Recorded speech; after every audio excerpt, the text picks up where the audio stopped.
Time for the demo. I love these, with Jason Williams, also known as the Cloud Gardener. And Rose is here too, hoping to pick up some inspirational tips. Rose, I'm with you.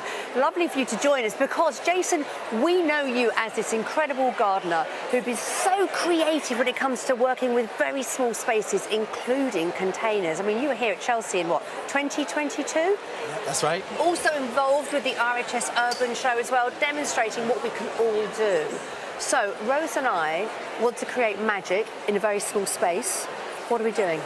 Well, today we are going to make an edible container, and we're going to inject some colour into that as well.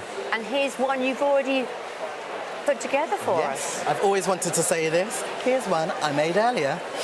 Look at Rose, she's demonstrating it. Yeah, look at that. Love it.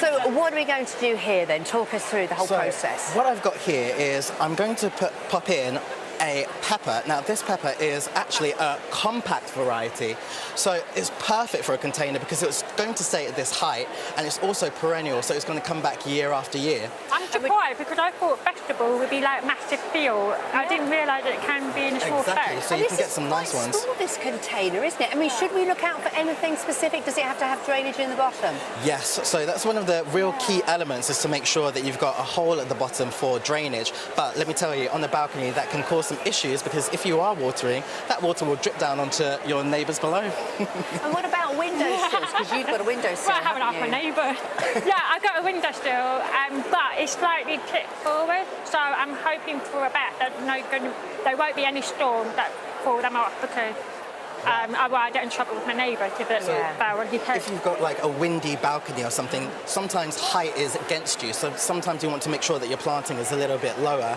Now in here I've got an aubergine, so this is again another compact variety, but the reason why I selected this plant is because actually we've got this really beautiful colour along the leaves, which also matches the flowers from the plant.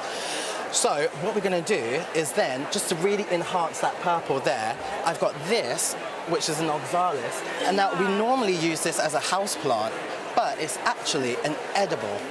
So it tastes. Yeah, give it a taste. Let's have a go.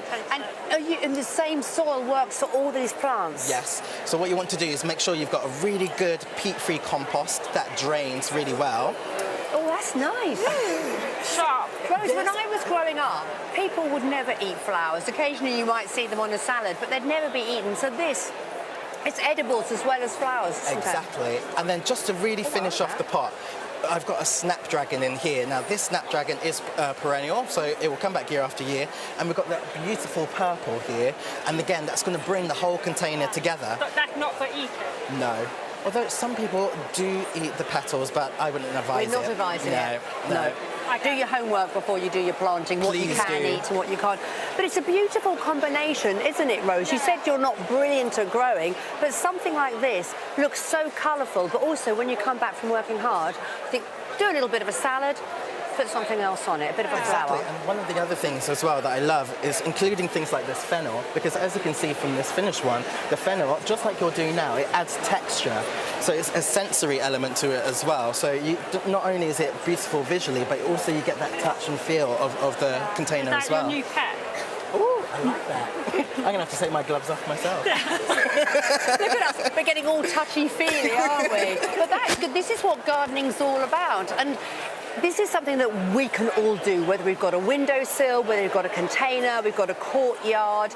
If you're renting a property, you could do something like this. And especially in London, where so many people don't have a garden. Exactly that. So one of the things that I've noticed is we talk a lot about growing seeds and on windowsills, but for the vast majority of us who live in the city in these brand new buildings, it's floor-to-ceiling windows. So we don't even have a windowsill. So one thing that you can do is you can get yourself a shelf, and then on that shelf you can grow something like this and inject a bit of colour. So if you're growing greens, it doesn't have to just be green, you can get a bit of colour in there too. Thank you so much, Jason, and also thank you to Rose. Now, alongside the medal